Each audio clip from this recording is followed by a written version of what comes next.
olumbe luno zokujja mu kibuga nava Masaka era ne bwe niba nfudde ndisibwa Masaka sisuubira nti oba ndizekwa Ntebe kuba teriyabuuka Lwera n'azeekwa Lugazi kino kyambulirwa musumba wange Yiga kati omugenzi kimwakire mirembe yagamba evumuvu neefufu munfuufu ne mu Kereziya buno obuwaayiro bubeerayo bino njogera nga mulaba tubadde baana gy'oli musumba waffe ebyakusobaka kubeerenga omwoyo gwagutuuze mu batuukirivu manye zivaamu omukulu zangaala zino nsaba zibe ensiga emere tubadde endigazo gagwamanya okusumba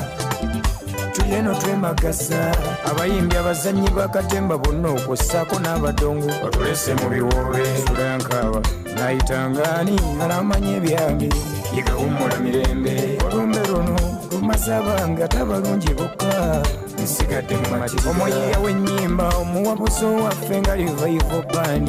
yegawummula mirembe abadde amanya essaaga nakubani olwali nsigadde wayenze nsigadde mu matiko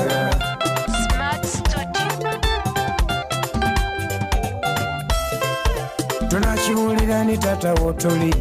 tunakibuulira ni Yiga ovuddewo ekisawo eky'okuyimba kibonyabonya ani agenda okuyamba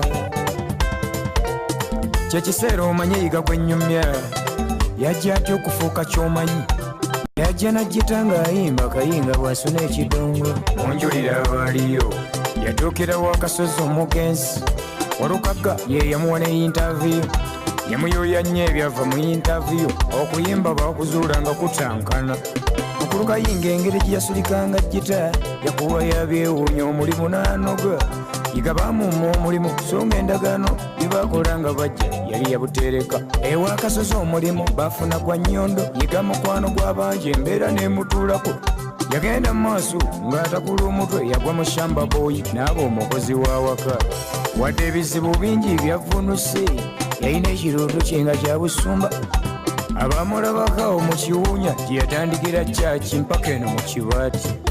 ekisa kya Mukama kyajja kimukkako mwe mumutegedde afuse Yiga abizaayo nga wadde mu kuyimba yagwa yintaviyu naye ekisaawe eky'okuyimba yabadde muyambi abasumba babaddeyo bamuvuula bunabbi wa bulimba bwe batyoboola so nga mu butuufu ye Katonda byatwagaza ye agenza bituukiriza tabadde na ttima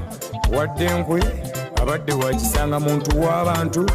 kyekiseera mumanye obulungi bwa Yiga omanye mmanye mmwe musiima tumaze okugenda Revival Band bwatyo n'agiteekawo mu Revival Church eyawaneekawaala Pastor Agustine Yiga abizaayo wummula mirembe mu kino ekisaawe emiti yasimbanga mitro teyaleetanga gino gye muyita kyemeza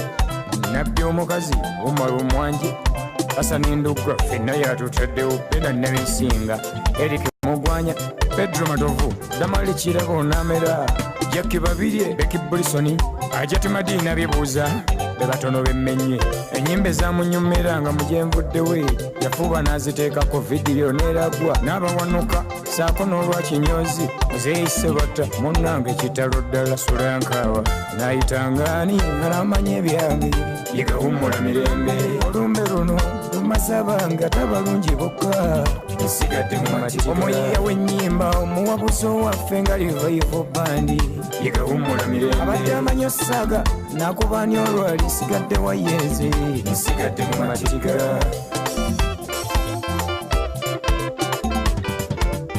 ndowooza gyogenze mu lugendo lw'obwomu ng'ate mpawalidda Yiga wummula mirembe ndowooza gyogenze mu kayumba k'obwomu sekiriba ekyeddongo awatali kyambala Revival Band bamulekwa bannange mwangu tukunguwage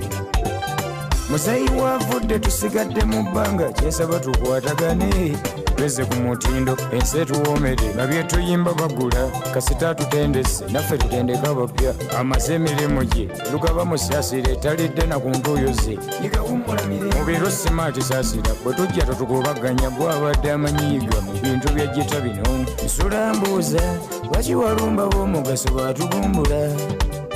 okumalawo emyaka n'abazentengotengo ze tutaali enva